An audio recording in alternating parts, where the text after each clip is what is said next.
Hello and welcome to another installment of CVTV. I'm your host Jeremy, and today we're going to be going over the assembly and setup of the classic 1000 and 2000 HOB skimmers. Today we are going to be actually using the 1000 as far as showing how to assemble it, but the instructions also can be used for the BH2000, which is just a larger version of the 1000. So hang tight. Watch the videos, and I'm sure you'll install it like a pro. When you have the skimmer body in front of you, you most likely will have this sponge and bracket already pre-assembled within the last chamber of the skimmer. Sometimes within shipping, they are dislodged, and you may have to reinsert them. To do so, just remove the output elbow by rotating counterclockwise until the two parts separate. Take the acrylic plate and slide it down, and then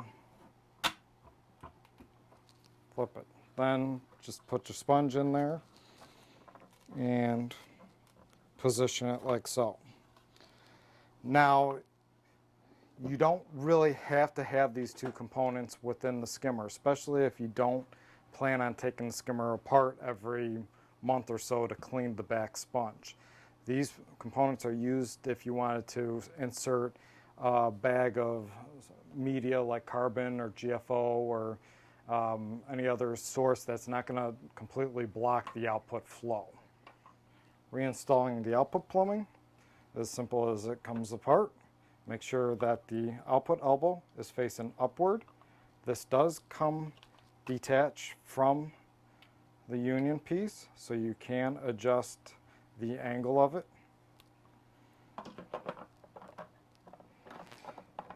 Just rotate the threads in clockwise until the plumbing is inserted nice and firm.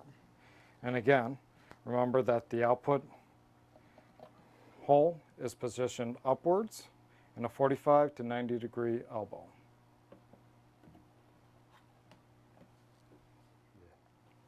All right, installing the intake and output connections. First, you have the surface skimming device, which removes the oils and organic compounds from the upper portion of the aquarium. Just simply insert that onto the intake plumbing, like so.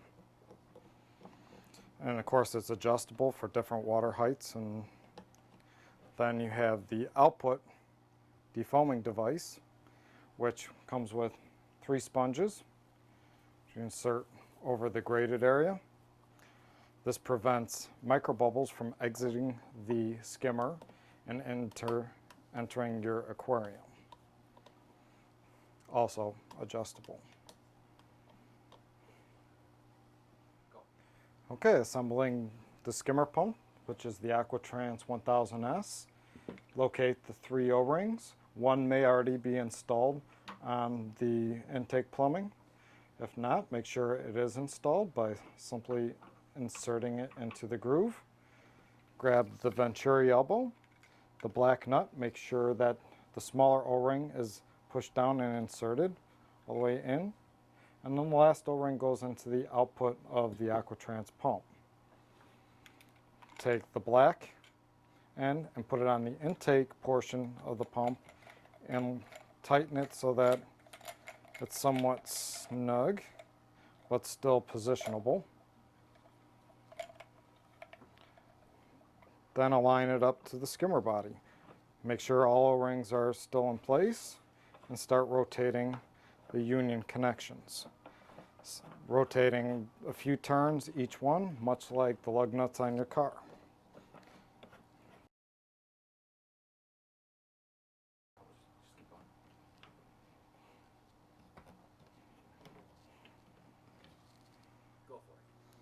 After the installation of the pump, we take the air line and the silencer, which buffers the sound of the vacuum created by the skimmer pump. Comes apart for cleaning. Insert the hose into the nipple that does not have the extended line protruding through the inside. and then just insert it. Cap back on. Take the hose, slip it on through the retainer that keeps the position above the water level, and then the bottom end, just slip it on over the venturi nipple.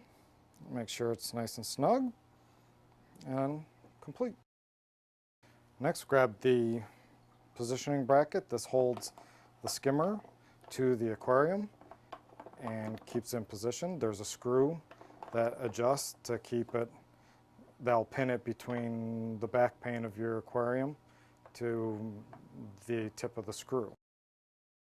Beyond the mounting screw at the upper portion on the bracket, you also have the leveling screws at the bottom portion of the skimmer, which you rotate to adjust the level of the back end so that the skimmer itself sits flush with the back of the aquarium. Okay, and then the collection cup will go and insert into the skimmer after we assemble it on the back of the aquarium. After assembling the Classic 1000 HOB, just simply slip it onto the back side of your aquarium. Here we're demonstrating on the side of the aquarium. Slide it on down. You have a positioning screw at the front and 2 leveling screws on the end. And all you want to do is make sure that the skimmer body itself and the aquarium are parallel with each other. Okay, and adjusting the intake screen and output defoaming device by simply raising or lowering depending on the application. With this aquarium here, you see that we've got it positioned in its highest position and it's at the proper level. You just want it so that the very top of the gray grate is actually level with the water surface. It will intake all the organics off of the surface and draw it into the intake of the skimmer.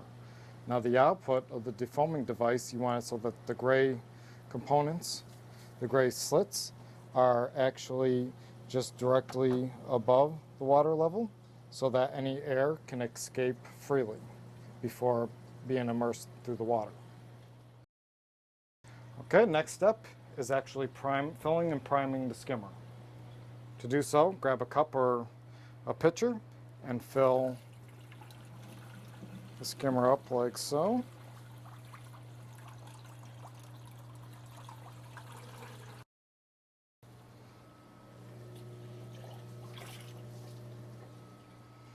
You want to fill it to approximately where the output elbow is. Like so. Check for leaks.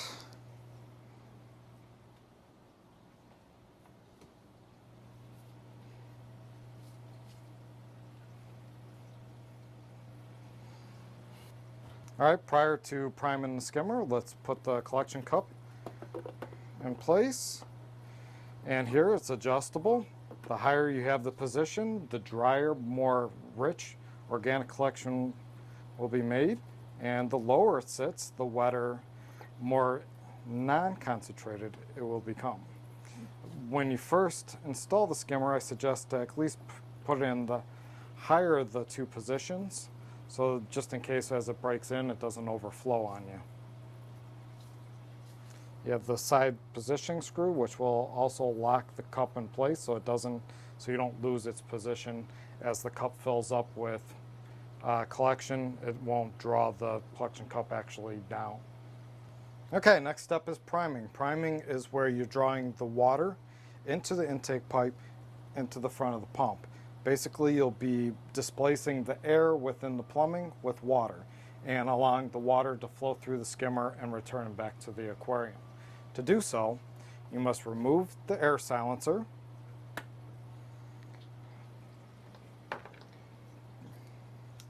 take the power plug, plug it into the power outlet.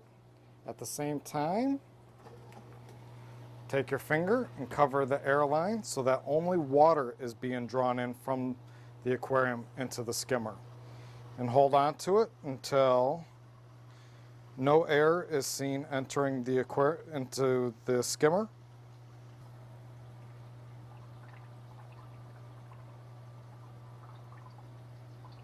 Okay.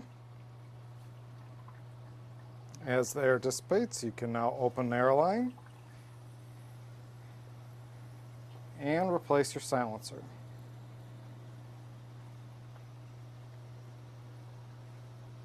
Alright, after we have the skimmer assembled, you may notice that we do have air and water exiting out of this hole. This hole here is to keep the skimmer from overflowing. If anything shall happen to the surface tension of the water, it'll overflow through the hole, return back to the aquarium instead of overflowing through the cup and all over your floor. Now, if it does begin to overflow out of your cup, we do recommend either shutting the skimmer off and running some activated carbon in a backpack filter, or what you can do is remove the elbow, place a bag of carbon in the last chamber as long as it doesn't restrict the output flow, and return the elbow. Run that for about 2 to 3 weeks, and that'll remove any medication, oils from frag putty, red slime remover. The list goes on and on what can cause skimmers to overflow. We also have a list of them on our support forum at coralvue.com/support. Now, when adjusting the skimmer, of course, you can lift and lower the skimmer. We always suggest keeping it in the higher position as the skimmer breaks in. Now that you got the skimmer installed and operating on your tank, let's discuss the break-in period.